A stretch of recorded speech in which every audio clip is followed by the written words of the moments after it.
ಅತ್ತೆ, ನಾನು ಹೇಗೆ ಕಾಣ್ತಿದ್ದೀನಿ ಅತ್ತೆ? ನಾನು ಈ ಸೀರೆನ ಇನ್ಸ್ಟಾಗ್ರಾಮಲ್ಲಿ ಶಮಾ ಕಲೆಕ್ಷನ್ ಅಂತ ಪೇಜ್ ಇದೆ, ಆ ಪೇಜಿಂದ ಈ ಬ್ಯೂಟಿಫುಲ್ ಸ್ಯಾರಿನ ನಾನು ತರಿಸ್ಕೊಂಡೆ. ನಮಸ್ತೆ. ಮನೇಲೇ ಕೂತ್ಕೊಂಡು ವಿತೌಟ್ ಇನ್ವೆಸ್ಟ್ಮೆಂಟಲ್ಲಿ ನೀವೇನಾದರೂ ವರ್ಕ್ ಫ್ರಮ್ ಹೋಮ್ ಮಾಡಬೇಕಾ? ಶಮಾ ಕಲೆಕ್ಷನ್ ಅಂತ ಇನ್ಸ್ಟಾಗ್ರಾಮಲ್ಲಿ ಅವ್ರ ಪೇಜ್ ಇದೆ. ಆ ಪೇಜ್ಗೆ ಹೋಗಿ ನೀವು ಅವ್ರ ಗ್ರೂಪ್ಗೆ ನೀವು ಕೂಡ ಜಾಯ್ನ್ ಆಗ್ಬೋದು.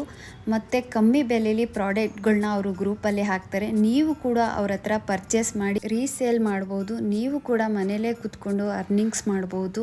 ಅವ್ರ ಪೇಜ್ನ ನನ್ನ ಐಡಿಲಿ ಮೆನ್ಷನ್ ಮಾಡಿರ್ತೀನಿ. ಈಗಲೇ ಹೋಗಿ ಶಮಾ ಕಲೆಕ್ಷನ್ ಅಂತ ಅವ್ರ ಪೇಜ್ ಇದೆ, ಕಾಂಟ್ಯಾಕ್ಟ್ ಮಾಡಿ. ಅವ್ರ ನಂಬರ್ನು ಕೂಡ ನಾನು ಐಡಿಲಿ ಮೆನ್ಷನ್ ಮಾಡಿರ್ತೀನಿ, ಅವ್ರನ್ನ ಕಾಂಟ್ಯಾಕ್ಟ್ ಮಾಡಿ. ಸ್ಯಾರಿ ಅಂತೂ ತುಂಬಾ ಚೆನ್ನಾಗಿತ್ತು. ನಾವು ಯಾವಾಗಲೂ ಹೆಣ್ಮಕ್ಳು ಸ್ವಾಭಿಮಾನದಿಂದ ಬದುಕೋದು, ಹಾಗಾಗಿ ನಮ್ಮ ಕಾಲ ಮೇಲೆ ನಾವು ನಿಂತ್ಕೋಬೇಕು ಅಂತ ಅಂದರೆ ಇದು ಒಳ್ಳೆಯ ಅವಕಾಶ ಇದೆ.